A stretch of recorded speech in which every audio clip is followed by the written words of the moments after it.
ലോക്സഭാ തിരഞ്ഞെടുപ്പിലെ സ്ഥാനാർത്ഥി പട്ടിക ഏതാണ്ട് പൂർണ്ണമാകുമ്പോൾ സ്ഥാനാർത്ഥികളെ സംബന്ധിച്ച വിലയിരുത്തലുമായി മുരളി തുമ്മാരുകുടി. ഐക്യരാഷ്ട്രസമിതി പരിസ്ഥിതി പ്രോഗ്രാമിൽ ദുരന്ത നിവാരണ വിഭാഗത്തിന്റെ തലവനായ ഡോക്ടർ മുരളി തുമ്മാരുകുടി രാഷ്ട്രീയ സാമൂഹ്യ രംഗങ്ങളിലും ശ്രദ്ധേയമായ നിരീക്ഷണങ്ങൾ പങ്കുവയ്ക്കാറുണ്ട്. ലോക്സഭയിൽ മികച്ച പോരാട്ടം നടത്താൻ കഴിവുള്ള സ്ഥാനാർത്ഥികൾ പട്ടികയിൽ കാണുന്നില്ല എന്നും ചെറുപ്പക്കാർ കുറവാണെന്നും മുരളി തുമ്മാരുകുടി ചൂണ്ടിക്കാട്ടുന്നു. സ്ത്രീ പ്രാതിനിധ്യത്തിലും മുന്നണികൾ നിരാശരാക്കി. മികച്ച സ്ഥാനാർത്ഥികൾ ഉണ്ടാകുമെന്നായിരുന്നു പ്രതീക്ഷ.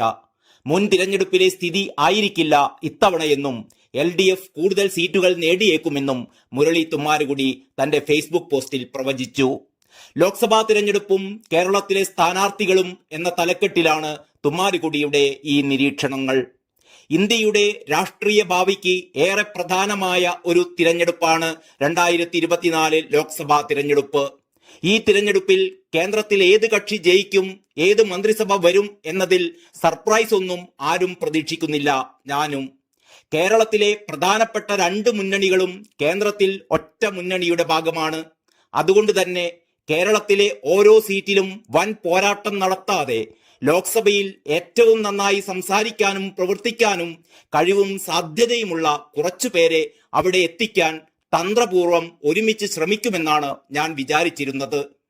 ഇപ്പോഴത്തെ ലോക്സഭയിൽ ശ്രീ ശശി തരൂരും ശ്രീ പ്രേമചന്ദ്രനും ഒക്കെയാണ് ലോക്സഭയിൽ ശ്രദ്ധ നേടിയത്. കാര്യം, പാർലമെന്റിൽ ഏതു ഭാഷയിലും സംസാരിക്കാമെങ്കിലും ഹിന്ദിയിലും ഇംഗ്ലീഷിലും നന്നായി സംസാരിക്കാനുള്ള കഴിവ് ഇപ്പോഴത്തെ സാഹചര്യത്തിൽ ഏറെ പ്രധാനമാണ്.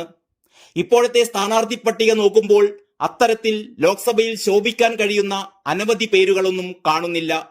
ഇനി ജയിച്ചു വരുന്നവർക്ക് ഹിന്ദിയിലും ഇംഗ്ലീഷിലും നിർമ്മിത ബുദ്ധി ഉപയോഗിച്ചുള്ള ട്രാൻസ്ലേഷനിലുമൊക്കെ ട്യൂഷൻ കൊടുക്കുകയേ മാർഗമുള്ളൂ. സ്ത്രീ പ്രാതിനിധ്യ ബിൽ പാസാക്കിയ സ്ഥിതിക്ക് അതിന്റെ ട്രയൽ റൺ ആയി കൂടുതൽ സ്ത്രീ പ്രാതിനിധ്യം ഉണ്ടാകുമെന്ന് കരുതി. ഒരു മുന്നണിയിലും പകുതിയോ 1/3 സ്ത്രീകളില്ല. ഏറെ നിരാശാജനകമാണ്. നിയമമില്ലാതെ അടുത്തിടയ്ക്കൊന്നും പാർട്ടികൾ മാറില്ല എന്നത് ഉറപ്പായി. കേന്ദ്രത്തിൽ ഭരണം കിട്ടാനോ മന്ത്രിയാവാനോ ഒക്കെ സാധ്യത ഏറെ കുറവായതിനാൽ ഇന്ത്യ മുന്നണിയുടെ ഭാഗമായ പാർട്ടികളിൽ നിന്നും കൂടുതൽ ചെറുപ്പക്കാരെ കേന്ദ്രത്തിൽ അയക്കുമെന്ന് ഒരു പ്രതീക്ഷയുണ്ടായിരുന്നു. ഇക്കാര്യത്തിലും കാര്യമായ മാറ്റമുണ്ടായില്ല. വീണ്ടും നിരാശ തന്നെ. ഇടതുപക്ഷത്തിന് ഈ തവണ കാര്യങ്ങൾ അല്പം എളുപ്പമാണ്. കഴിഞ്ഞ തവണ ഒരു സീറ്റുണ്ടായിരുന്നത് 2 പോലും 100% പുരോഗതിയാണ്. ഇത്തവണത്തെ രാഷ്ട്രീയ സാഹചര്യവും സ്ഥാനാർത്ഥികളെയും നോക്കുമ്പോൾ പുരോഗതി 100%-നും അപ്പുറത്ത് പോകും എന്ന് തന്നെയാണ് ഞാൻ കരുതുന്നത്. UDFന് കൂടുതൽ ബുദ്ധിമുട്ടുള്ള കാലമാണ്. ഏറെ നാളായി കേന്ദ്രത്തിലും കേരളത്തിലും പ്രതിപക്ഷത്താണ്. അർത്ഥമൊക്കെ കുറഞ്ഞു വരുന്ന കാലം.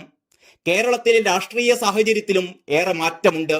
കഴിഞ്ഞ തവണത്തെ വമ്പൻ ലീഡ് നിലനിർത്തുമെന്ന് എനിക്ക് തോന്നുന്നില്ല. BJPയെ സംബന്ധിച്ചിടത്തോളം കേരളത്തിലെ രാഷ്ട്രീയ സാഹചര്യവും മറ്റു സമവാക്യങ്ങളുമൊക്കെ എത്രമാത്രം മാറി എന്നളക്കാനുള്ള ഒരു അവസരമാണ്.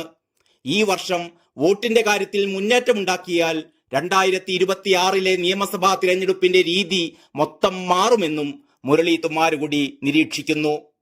News desk Kalakaumudi.